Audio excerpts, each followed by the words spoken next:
বন্ধু, আপনি কি জানেন পৃথিবীর সব অমৃত একদিন সমুদ্রে লুকিয়েছিল? আপনি কি জানেন দেবতা আর অসুর, যারা চিরকাল শত্রু, একদিন কাঁধে কাঁধ মিলিয়ে একসঙ্গে কাজ করেছিল? আর আপনি কি জানেন এই সমুদ্র মন্থনের মধ্যেই লুকিয়ে আছে আমাদের জীবনের সবচেয়ে বড় শিক্ষা? আজ আমরা শুনব সমুদ্র মন্থনের সম্পূর্ণ কাহিনী। শুধু পুরাণের গল্প নয়, বরং মানুষের অহংকার, ধৈর্য, লোভ, ত্যাগ আর ঈশ্বরের করুণার এক অনন্য ইতিহাস। চোখ বন্ধ করুন, মনে করুন বিশাল নীল সমুদ্র, আর শুরু হোক মন্থন। দেবতাদের অহংকার ও অভিশাপ। বন্ধু, আজ আমি আপনাকে একটি গভীর, রহস্যময় এবং শিক্ষামূলক গল্পের যাত্রায় নিয়ে যেতে চাই। এই গল্প শুধু পুরাণের নয়, এই গল্প আমাদের জীবন, আমাদের অহংকার এবং তার পরিণতির গল্প। আজকের বিষয় দেবতাদের অহংকার ও অভিশাপ। চোখ বন্ধ করে এক মুহূর্ত ভাবুন। যারা দেবতা, যারা শক্তির অধিকারী, যাদের পূজা করা হয়, তাদেরও কি অহংকার হয়?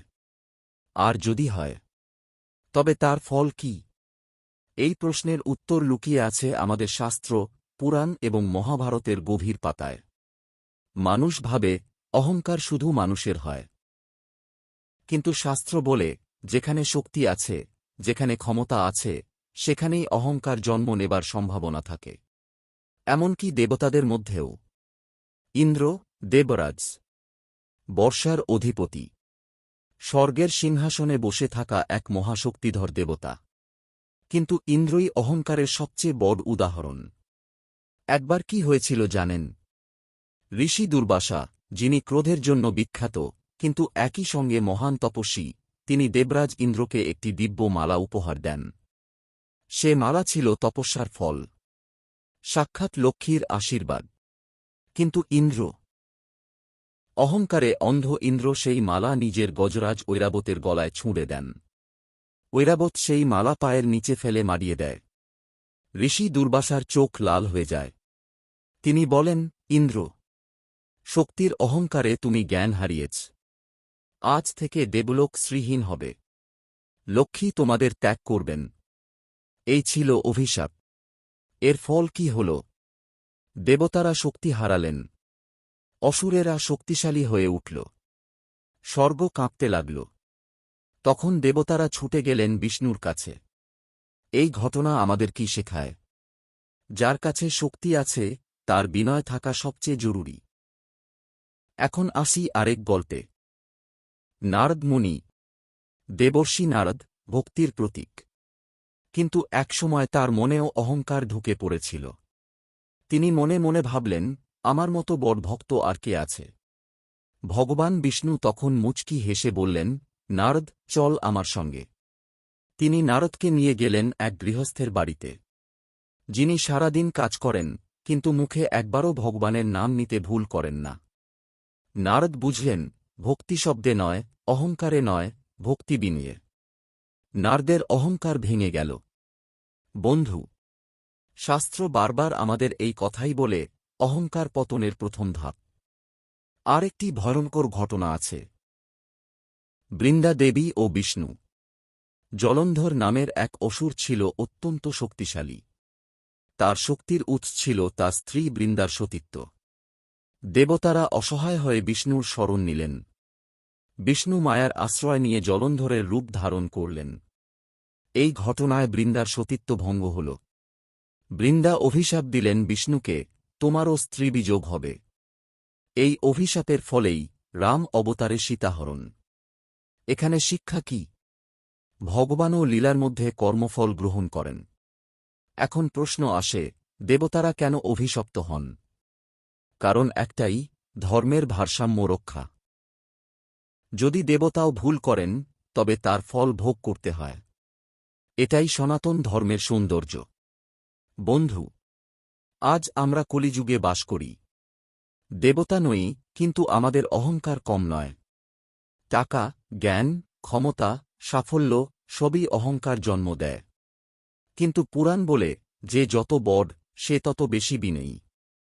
রাবণ ছিল মহাপণ্ডিত, কিন্তু অহংকার তাকে ধ্বংস করেছে।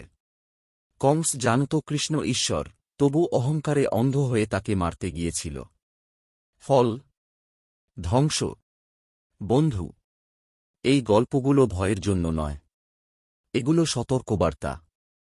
আপনার জীবনে যদি কিছু আসে, সাফল্য, প্রতিপত্তি, সম্মান, তবে মাথা নত রাখুন। কারণ ঈশ্বর দূরে থাকেন না, তিনি অহংকারের দরজা বন্ধ করে দেন।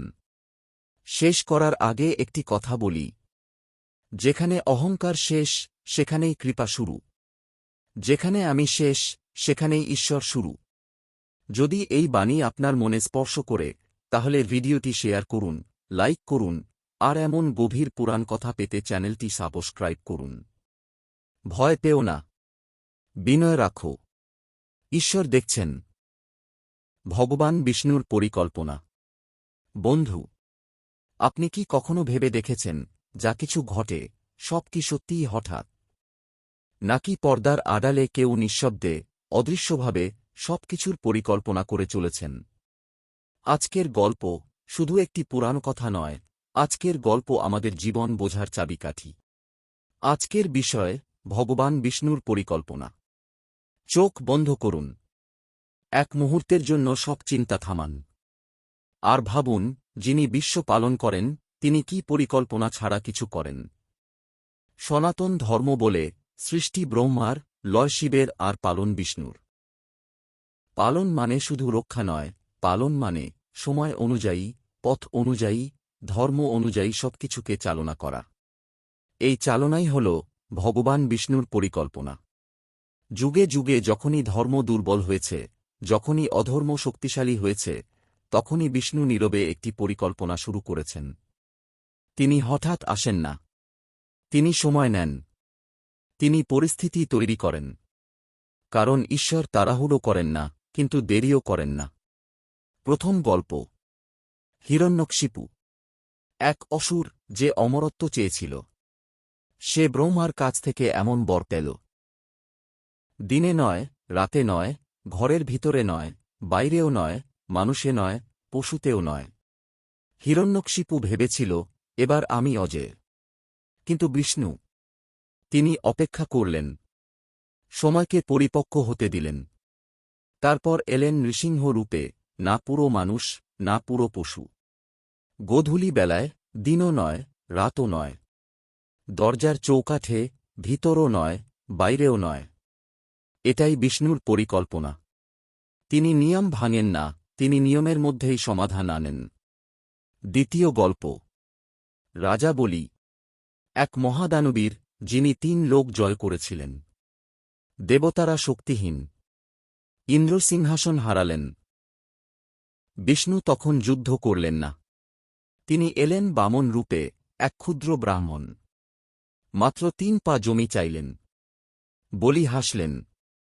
অহংকারে বললেন, এই তো সামান্য। প্রথম পায়ে স্বর্গ, দ্বিতীয় পায়ে মর্ত। তৃতীয় পা রাখবেন কোথায়? বলি নিজের মাথা পেতে দিলেন। এ ছিল বিষ্ণুর পরিকল্পনা, অহংকার ভাঙা আর ভক্তি জাগানো। তৃতীয় গল্প, রাম অবতার। রাম কখনো বলেননি, আমি ঈশ্বর। তিনি কাঁদলেন, তিনি কষ্ট পেলেন, তিনি বনবাসে গেলেন। কেন? কারণ বিষ্ণুর পরিকল্পনা ছিল, মানুষকে দেখানো, ধর্ম কিভাবে বাঁচতে হয়। সীতাহরণও হঠাৎ নয়। রাবণের পতনও হঠাৎ নয়। প্রতিটি চরিত্র, প্রতিটি ঘটনা, এক নিখুঁত পরিকল্পনার অংশ। চতুর্থ, কৃষ্ণ অবতার। এখানে বিষ্ণু আর লুকিয়ে থাকলেন না। এখানে তিনি কৌশলী হলেন। মাখন চুরি, রাসলীলা, কূটনীতি, গীতা, সবই পরিকল্পনার অংশ। কুরুক্ষেত্র যুদ্ধ 17 দিনের নয়, এটি 100 বছরের প্রস্তুতি।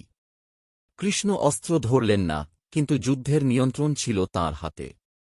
কারণ বিষ্ণু জানেন, সব যুদ্ধ অস্ত্রে জেতা যায় না। বন্ধু, এখন প্রশ্ন আসে, এই গল্পগুলো আমাদের কি শেখায়? আপনার জীবনে যা কিছু ঘটছে, বিলম্ব, ব্যর্থতা, কষ্ট, বিচ্ছেদ, সব কি অর্থহীন? না। হয়তো আপনি শুধু পরিকল্পনার মাঝখানে আছেন। বিষ্ণু কখনো সরাসরি সব দেন না, তিনি আপনাকে তৈরি করেন। হিরণ্যকশিপুকে মারার আগে তিনি প্রহ্লাদ তৈরি করেছিলেন। রাবণকে মারার আগে তিনি রামকে বনবাসে পাঠিয়েছিলেন। কুরুক্ষেত্রের আগে তিনি অর্জুনকে ভেঙেছিলেন। কারণ ভাঙা মানুষই সঠিক শিক্ষা গ্রহণ করতে পারে। বন্ধু, যদি আজ আপনার জীবন এলোমেলো মনে হয় ঈশ্বর নীরব, তাহলে মনে রাখবেন, নীরবতাই বিষ্ণুর সবচেয়ে গভীর পরিকল্পনা। শেষে একটি কথা বলি, যখন আপনি কিছুই বুঝতে পারছেন না, ঠিক তখনই সবকিছু বোঝা হয়ে গেছে। বিশ্বাস রাখুন, ধৈর্য ধরুন। ভগবান বিষ্ণু ভুল করেন না। যদি এই বাণী আপনার হৃদয় স্পর্শ করে, তাহলে ভিডিওটি লাইক করুন, শেয়ার করুন, আর এমন গভীর ভক্তিমূলক কন্টেন্ট পেতে চ্যানেলটি সাবস্ক্রাইব করুন। ভয় পেও না, পরিকল্পনা চলছে। মন্থনের প্রস্তুতি। আজ আমি আপনাকে এমন এক সময় নিয়ে যেতে চাই, যখন কিছুই শুরু হয়নি, কিন্তু সবকিছু শুরু হওয়ার প্রস্তুতি চলছিল। আজকের গল্প যুদ্ধের নয়, আজকের গল্প অমৃতেরও নয়, আজকের গল্প মন্থনের প্রস্তুতি। কারণ শাস্ত্র বলে, ফল যত মহান, তার প্রস্তুতিও তত গভীর। চোখ বন্ধ করুন। ভাবুন এক বিশাল নীরবতা। দেবলোক নিস্তব্ধ, স্বর্গ শ্রীহীন, আর দেবতারা শক্তিহীন। এই অবস্থার শুরু কোথায়? ঋষি দুর্বাসার অভিশাপে। ইন্দ্রের অহংকার, লক্ষ্মীর প্রস্থান, আর দেবতাদের পতন। অসুরেরা শক্তিশালী হয়ে উঠল। স্বর্গ দখল হল। দেবতারা তখন বুঝলেন, শক্তি অস্ত্রে নেই, শক্তি আশীর্বাদে। তাঁরা গেলেন ভগবান বিষ্ণুর কাছে। বন্ধু, এই যাওয়াটাই মন্থনের প্রথম প্রস্তুতি। কারণ যতক্ষণ না মানুষ মাথা নত করে, ততক্ষণ ঈশ্বর পথ দেখান না। বিষ্ণু তখন বললেন, অসুরদের সঙ্গে সন্ধি করো। শুনে দেবতারা চমকে গেলেন। শত্রুর সঙ্গে, যারা স্বর্গ কেড়ে নিয়েছে? কিন্তু এখানেই বিষ্ণুর পরিকল্পনা। মন্থন একা হয় না, মন্থন হয় বিপরীত শক্তির সংঘর্ষে। দিন আর রাত, সুখ আর দুঃখ, দেব আর অসুর, দুপক্ষ না থাকলে মন্থন হয় না। দেবতারা সম্মত হলেন। অসুরদের ডাকা হল। অসুরেরা ভাবল, এবার অমৃত আমাদেরই হবে। বন্ধু, ঈশ্বর কাউকে ঠকান না, কিন্তু অহংকার নিজেই নিজের শত্রু। এরপর এল প্রশ্ন, মন্থন হবে কি দিয়ে? ভীষণ ভারী মন্দর পর্বত। এই পর্বত তোলাই ছিল প্রথম পরীক্ষা। দেব অসুর মিলেও পারলেন না। তখন বিষ্ণু এলেন কূর্ম অবতারে। পৃথিবীর নিচে, সমুদ্রের তলায়, নিজের পিঠে তুলে নিলেন মন্দর পর্বত। বন্ধু, এই দৃশ্য আমাদের কি শেখায়? যে কাজ আপনার সাধ্যের বাইরে, সেখানে ঈশ্বর নীরবে ভিত্তি হয়ে দাঁড়ান। কিন্তু তখনও মন্থন শুরু হয়নি। কারণ দড়ি চাই। এলো বাসুকি নাগ। দেবতারা ধরলেন লেজ, অসুরেরা ধরলেন মাথা। এখানেও প্রস্তুতি, কার কে কোথায় থাকবে। কারণ ভুল জায়গায় দাঁড়ালে শক্তিও বিষ হয়ে যায়। মন্থনের আগে বিষ্ণু সব ঠিক করে দিলেন, কে সামনে, কে পেছনে, কে পাবে কষ্ট, কে পাবে ফল। বন্ধু, এখনও অমৃত ওঠেনি। কিন্তু উত্তাল সমুদ্রের মধ্যে এক এক করে বেরোতে শুরু করল ভয়ঙ্কর ও আশ্চর্য জিনিস। প্রথমে বেরোল বিষ। হালা হল। এটাই মন্থনের নিয়ম, অমৃতের আগে বিষ। এই বিষ সামলাতে কে এলেন? মহাদেব শিব। তিনি বিষ পান করলেন, কিন্তু গলায় ধরে রাখলেন। বন্ধু, এই ঘটনাও প্রস্তুতির অংশ। কারণ ঈশ্বর জানতেন, সবাই অমৃতের যোগ্য নয়। কেউ কেউ কেবল কষ্ট ধারণ করার জন্য আসেন। এখন প্রশ্ন, মন্থনের প্রস্তুতি আমাদের কি শেখায়? আপনার জীবনে যখন সবকিছু থেমে গেছে মনে হয়, যখন শত্রুর সঙ্গে হাত মেলাতে হয়, যখন বিষ সামলাতে হয়, তখন জানবেন, আপনি মন্থনের প্রস্তুতিতে আছেন। বিষ্ণু তখনও ফল দেন না, তিনি চরিত্র তৈরি করেন। দেবতাদের বিনয়, অসুরদের অহংকার, শিবের ত্যাগ, সব মিলেই অমৃত সম্ভব। বন্ধু, এই পৃথিবীতে কোনো বড় প্রাপ্তি হঠাৎ আসে না। অমৃতও আসেনি। আগে এসেছে প্রস্তুতি। শেষে একটি কথা বলি, যদি আজ আপনার জীবন উত্তাল হয় তবে ভয় পাবেন না। সমুদ্র শান্ত থাকলে অমৃত উঠে না। বিশ্বাস রাখুন। মন্থন চলছে। যদি এই বাণী আপনার মনে স্পর্শ করে তাহলে ভিডিওটি লাইক করুন, শেয়ার করুন, আর এমন গভীর পুরাণ কথা পেতে চ্যানেলটি সাবস্ক্রাইব করুন। ভয় পেও না। প্রস্তুতি চলছে। ভয়ঙ্কর বিষ হালা হল। আজকের এই কথা শুরু করার আগে আমি আপনাকে একটি প্রশ্ন করতে চাই। আপনি কি কখনো এমন পরিস্থিতির মধ্যে পড়েছেন যেখানে মনে হয়েছে সবকিছু ঠিকঠাক চলছিল, হঠাৎ করেই জীবন বিষ হয়ে গেল? আজকের গল্প ঠিক সেই মুহূর্তের গল্প। আজকের বিষয় ভয়ঙ্কর বিষ হালা হল। এই গল্প শুধু পুরাণের নয়, এই গল্প আমাদের জীবনের গভীর বাস্তবতা। চোখ বন্ধ করুন। সমুদ্রের গর্জন কল্পনা করুন। দেবতা আর অসুর দুপক্ষই প্রস্তুত। মন্থন শুরু হয়েছে। সবাই অপেক্ষা করছে অমৃতের জন্য। কিন্তু শাস্ত্র বলে অমৃতের আগে আসে বিষ। আর সেই বিষের নাম হালা হল। এই বিষ এমন ভয়ঙ্কর ছিল যে তার ধোঁয়ায় ত্রিলোক কাঁপতে শুরু করল। গাছ শুকিয়ে গেল, নদী বিষাক্ত হয়ে উঠল, প্রাণী ছট করতে লাগল। দেবতা ভয় পেলেন। অসুররাও থমকে গেল। কারণ এই বিষ শত্রু, মিত্র বোঝে না। বন্ধু, এটাই জীবনের প্রথম শিক্ষা, বিষ কারও একার নয়। যখন মন্থন হয় তার ফল সবাইকে ছুঁয়ে যায়। দেবতারা ছুটে গেলেন বিষ্ণুর কাছে। বিষ্ণু কিছু বললেন না। তিনি তাকালেন কৈলাসের দিকে। কারণ এই বিষের ভার সবাই বহন করতে পারে না। এখানে প্রবেশ করেন মহাদেব শিব। সমাধিতে নিমগ্ন, নির্লিপ্ত, নিরহংকার। দেবতারা কাঁদতে কাঁদতে বললেন, প্রভু, এই বিষ যদি ছড়িয়ে পড়ে তবে সৃষ্টি ধ্বংস হয়ে যাবে। শিব চোখ খুললেন। কোনো প্রশ্ন করলেন না। কোনো শর্ত রাখলেন না। তিনি বিষ তুলে নিলেন। বন্ধু, এটা শুধু বিষ পান নয়, এটা দায়িত্ব গ্রহণ। শিব বিষ গিলে ফেললেন না। তিনি গলায় ধরে রাখলেন। এই কারণেই তিনি নীলকণ্ঠ। এখানে এক গভীর রহস্য আছে। শিব শেখান, সব কষ্ট গিলে ফেলতে নেই, কিছু কষ্ট সীমার মধ্যে রাখতে হয়। পার্বতী দেবী তখন শিবের কণ্ঠ চেপে ধরলেন যাতে বিষ শরীরে না নামে। বন্ধু, ভালোবাসা মানে সবকিছু ঠিক করে দেওয়া নয়, ভালোবাসা মানে কাউকে ভেঙে যেতে না দেওয়া। এই সময় চারপাশে সবাই কেবল তাকিয়েছিল। কেউ সাহায্য করতে পারেনি। কারণ কিছু দায়িত্ব একাই নিতে হয়। এখন প্রশ্ন আসে, হালা হল কেন উঠেছিল? কারণ মন্থন শুধু পুরস্কারের জন্য নয়, মন্থন চরিত্র পরীক্ষার জন্য। দেবতারা পেলেন শিক্ষা, বিনয়। অসুরেরা পেল অহংকারের ফল, ভয়। আর শিব দেখালেন ত্যাগ। বন্ধু, আপনার জীবনেও হালাহল আসে। অপ্রত্যাশিত কষ্ট, বদনাম, অন্যায়, বিশ্বাসভঙ্গ। আপনি ভাবেন, আমি কেন? কিন্তু শাস্ত্র বলে, যে বহন করতে পারে তার কাছেই হালাহল আসে। কারণ সবাই নীলকণ্ঠ হতে পারে না। আরেকটি কথা, শিব বিষ পান করেছিলেন কিন্তু অহংকার পান করেননি। এই জন্যই তিনি মহাদেব। হালাহল শেখায়, শক্তি মানে ধ্বংস নয়, শক্তি মানে ধারণ। শেষ করার আগে একটি কথা বলি। যদি আজ আপনার জীবনে বিষের মতো সময় চলছে তবে ভয় পাবেন না। হালাহল মানেই শেষ নয়।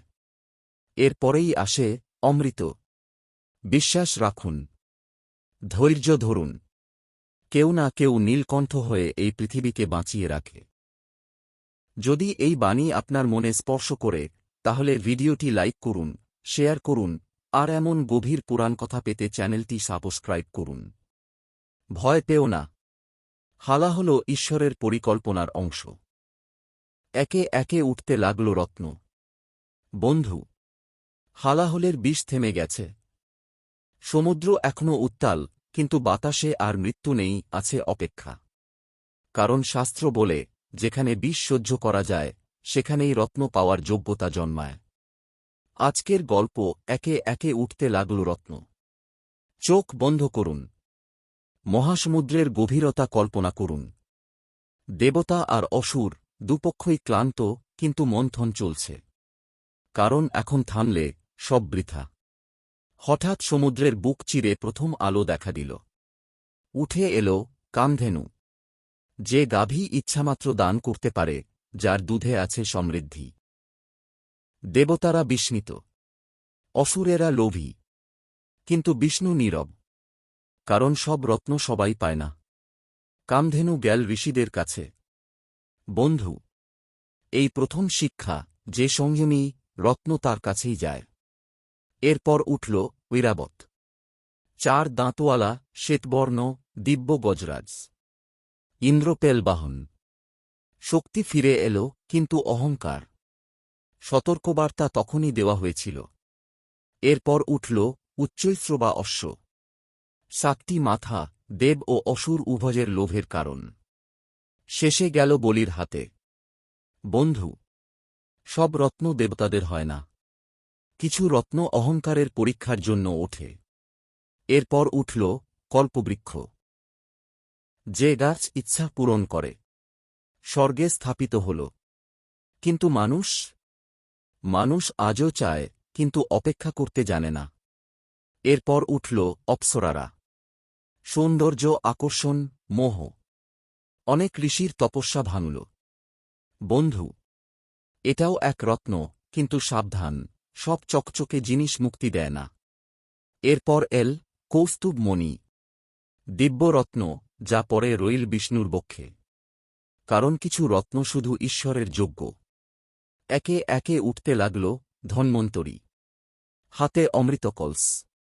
কিন্তু এখনও শেষ নয়, কারণ অমৃতের আগেও পরীক্ষা বাকি। বন্ধু, এই রত্নগুলো আমাদের কি শেখায়? জীবনে যখন পরিশ্রম করেন, তখন প্রথমেই অমৃত আসে না। আগে আসে সুযোগ, লোভ, আকর্ষণ, ক্ষমতা। এগুলোই রত্ন। যে এগুলো সামলাতে পারে, সেই অমৃতের যোগ্য। অনেকেই রত্নে থেমে যায়। আর যারা থেমে যায়, তারা ভাবে এটাই শেষ। কিন্তু শাস্ত্র বলে, রত্ন লক্ষ্য নয়, রত্ন পরীক্ষা। শেষ করার আগে একটি কথা বলি।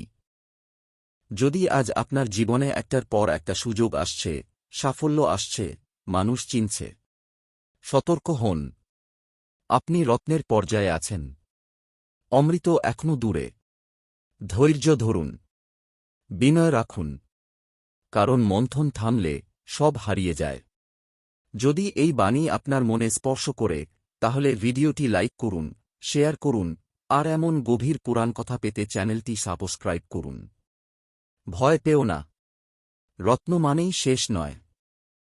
অমৃত ও মোহিনী অবতার। বন্ধু, সমুদ্র এখনো থামেনি। রত্ন উঠে গেছে একের পর এক। লোভ বেড়েছে, চোখে আগুন, মনে প্রশ্ন। শেষে অমৃতটা কার হবে? আজকের গল্প মন্থনের সবচেয়ে রহস্যময় অধ্যায়। আজকের বিষয় অমৃত ও মোহিনী অবতার। চোখ বন্ধ করুন। এক মুহূর্ত কল্পনা করুন যে অমৃতের জন্য দেবতা ও অসুর একসাথে মন্থন করেছে। যে অমৃত অমরত্ব দেয়, তা হাতে এলেই কি শান্তি আসে? না বন্ধু। সেখান থেকেই শুরু হয় সবচেয়ে বড় পরীক্ষা। সমুদ্রের বুক চিরে ধীরে ধীরে উঠে এলেন ধন্বন্তরী, হাতে অমৃত কলস। দেবতারা বিস্মিত, অসুরেরা উন্মত্ত। কারণ অমৃত একটাই, আর দাবি অনেক। অসুরেরা সঙ্গে সঙ্গে কলস কেড়ে নিল। দেবতারা অসহায়। এত কষ্ট, এত ত্যাগ, সব কি বৃথা যাবে? বন্ধু, এই মুহূর্তে বিষ্ণু হস্তক্ষেপ না করলে ধর্মের সমাপ্তি হয়ে যেত। কিন্তু বিষ্ণু যুদ্ধ করলেন না। কারণ যুদ্ধ এখানে সমাধান নয়। এখানে দরকার ছিল মায়া। ঠিক তখনই আবির্ভাব মোহিনী অবতার। অপূর্ব সৌন্দর্য, মুগ্ধ দৃষ্টি, নির্ভীক হাঁটা।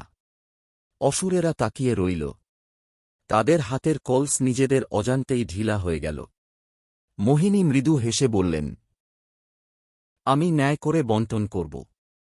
অসুরেরা ভাবল, এ তো আমাদের পক্ষেই। বন্ধু, অহংকার সবসময় নিজেকে বুদ্ধিমান ভাবে। মোহিনী দেবতাদের বসালেন এক সারিতে, অসুরদের অন্য সারিতে। তারপর শুরু হল বন্টন। দেবতারা পেল অমৃত, অসুরেরা পেল কিছুই পেল না। কারণ মোহিনী ছিলেন বিষ্ণু। এটা প্রতারণা নয়, এটা ধর্মরক্ষা। কারণ অমৃত যদি অধর্মীর হাতে যায় তবে পৃথিবী ধ্বংস হয়ে যাবে। বন্ধু, এখানে একটি গভীর সত্য লুকিয়ে আছে।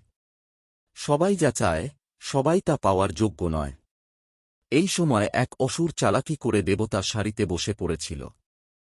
নাম রাহু। সে এক চুমুক অমৃত খেল। সূর্য আর চন্দ্র চিনে ফেলল। বিষ্ণু সুদর্শন চালালেন। রাহুর দেহ কাটা গেল, কিন্তু মাথা অমর হল। এই থেকেই গ্রহণের জন্ম। বন্ধু, এখানেও শিক্ষা আছে। চুরি করে পাওয়া অমৃত শান্তি দেয় না। অমরত্ব পেলেও রাহু চিরকাল তাড়া করে বেড়ায়।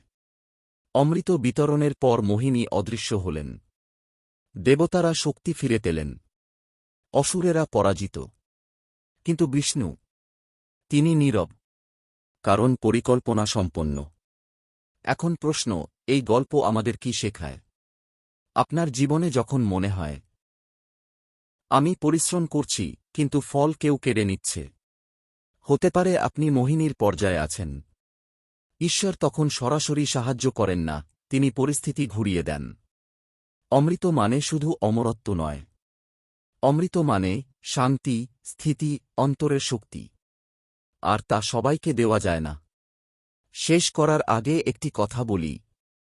যদি আজ আপনার জীবনে ন্যায় দেরিতে আসছে বলে মনে হয়, তবে হতাশ হবেন না। মোহিনী এখনও কাজ করছেন। ধর্ম কখনো পরাজিত হয় না, সে শুধু সময় নেয়।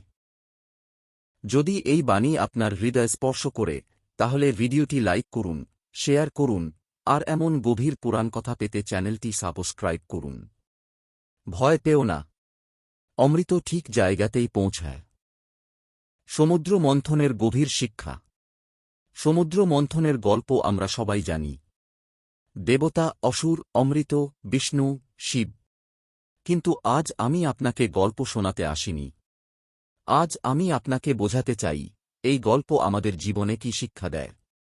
মাত্র 10 মিনিটে সমুদ্র মন্থনের গভীর শিক্ষা। চোখ বন্ধ করুন। এক মুহূর্ত নিজের জীবনের কথা ভাবুন। সংগ্রাম, অপেক্ষা, অন্যায়, আশা, সব মিলিয়েই জীবন। এই জীবনটাই একটা সমুদ্র মন্থন। প্রথম শিক্ষা। অমৃতের আগে বিষ।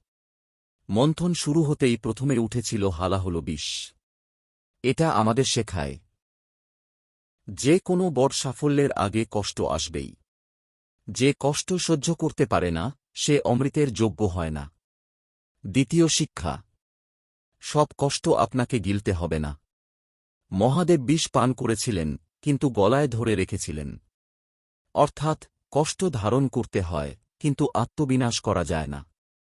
জীবনে সীমা জানা খুব জরুরি। তৃতীয় শিক্ষা। শত্রু ছাড়া মন্থন হয় না। দেবতারা একা পারতেন না। অসুরদের দরকার ছিল। এটা শেখায়, জীবনের প্রতিপক্ষরাও আমাদের উন্নতির অংশ। সবাই শত্রু নয়, কেউ কেউ শিক্ষক। চতুর্থ শিক্ষা। ভীত ছাড়া ভার রাখা যায় না। মন্দর পর্বত ডুবছিল। তখন বিষ্ণু কূর্ম অবতার নিলেন।